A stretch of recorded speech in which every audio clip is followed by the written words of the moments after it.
Before anything else, Senator, I'd like to thank the committee for inviting me para once and for all malaman natin ang totoo. So, I would like to request sa inyo na huwag ninyo akong ituring president or kaibigan. Treat me as a witness and tignan natin kung lalabas yung totoo. So, with your permission, at maraming salamat po sa inyong lahat for inviting me. I'd like to start. My mandate as President of the Republic was to protect the country and the Filipino people. Do not question my policies because I offer no apologies, no excuses. I did what I had to do. And whether you believe it or not, I did it for my country. The war on illegal drugs is not about killing people. It is about protecting the innocent and the defenseless. The war on drugs is about the eradication of illegal substances such as shabu, cocaine, heroin, marijuana, party drugs, and the like, as a menace which ruins people, families, communities, and relationships, and tears apart the social fabric which binds society together in peace, harmony, and brotherhood. It is not unlike slogans which serve as calls for a better future, such as the war on waste, war on corruption, and war against climate change. I have always viewed people addicted to illegal drugs as victims and patients requiring medical help and not as criminals. That is why when the war on drugs slogan came into being, coined first as a message to the people of Davao City to stay away from illegal drugs, but at the same time, I had a drug rehabilitation facility constructed in Davao City, a city government expense, manned by Davao City government doctors, psychiatrists, nurses, and health workers, among others, to look after the complete rehabilitation of those addicted to illegal drugs. I believe then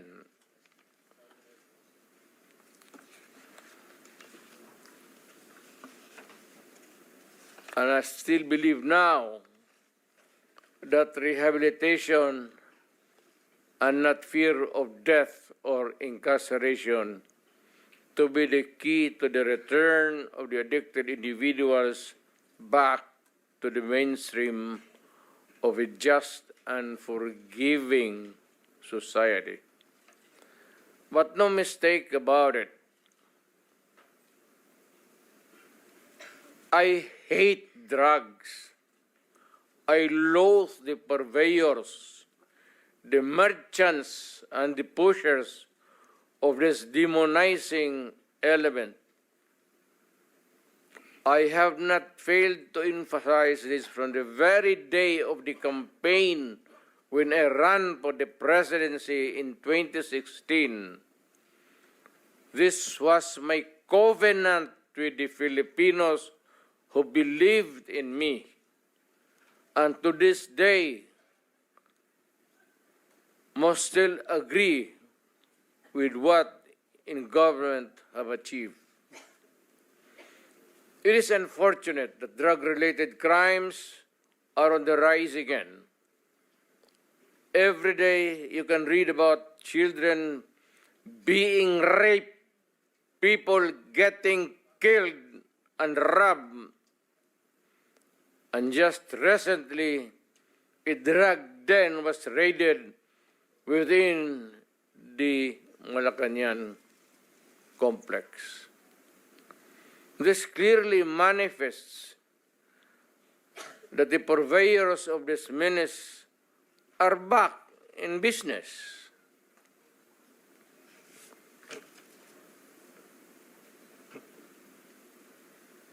Ano? Gawain natin. The Filipinos are anxious and distressed. Self-preservation is still the first law of nature. It is instinct. It is recognized in our laws as self-defense. That is why I have always told the police authorities and operatives to be mindful of this basic law of nature. However, I tell them not to abuse their authority and power, and hindi ko talaga pinayagan yung abuso ng pulis o sundalo kailanman sa buong buhay ko and as mayor for so many years and as president, in the guise of protecting themselves. But when your very life is placed at risk and it can be snuffed out in a matter of seconds, then and only then must you act accordingly. Repel the aggression only in self-defense. Alam mo, matagal ako nagturo sa aming bayan sa Police Academy. When I was a prosecutor,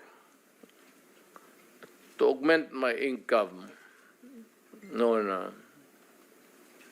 bago akong kasal, nagturo ako sa pulis. Ang sinabi ko talaga sa kanila, when you are arresting a criminal, you are not supposed to request him to surrender. Rather, you have to overcome the resistance. However, pag ayaw, it's the duty of the police is to overcome the resistance kung ayaw mag-surrender. At kung may baril, at kung tingin mo, sabi ko sa mga pulis doon sa academy, mamamatay ka, barilin mo.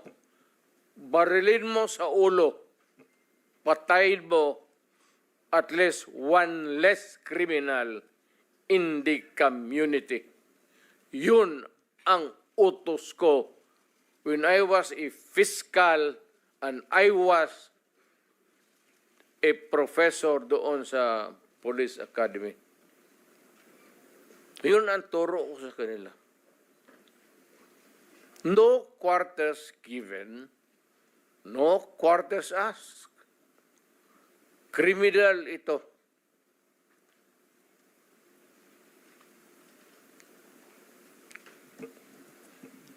Repel the aggression only in self-defense. Do not make orphans of your children and widows of your wives. I don't want that in my conscience as mayor and president. Hindi ko mabigat yan sa konsensya ko. I have warned, but before that, my job as president was never easy, and it was not meant to be. I have tried to do the best I can to address the problem of illegal drugs firmly and without compromise. For all of its successes and shortcomings, I alone take full legal responsibility sa lahat na nagawa ng mga pulis pursuant to my order. Ako ang managot at ako ang makulong, huwag yung pulis na sumunod sa order ko. Kawawa naman, nagtatrabaho lang.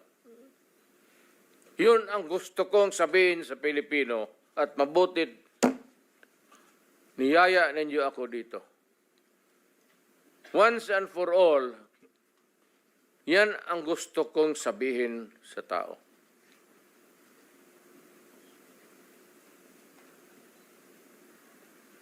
I have warned all of you as your president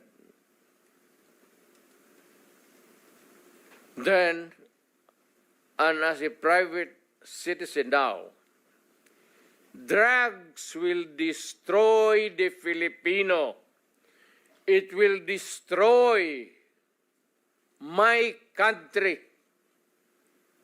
And I will never allow it. Baski ako empleyado sa gobyerno o private citizen, I will do what is necessary to protect my country, my community, at yung mga anak natin. This is a matter of principle. At papagkamatayan ko yan. Maraming salamat.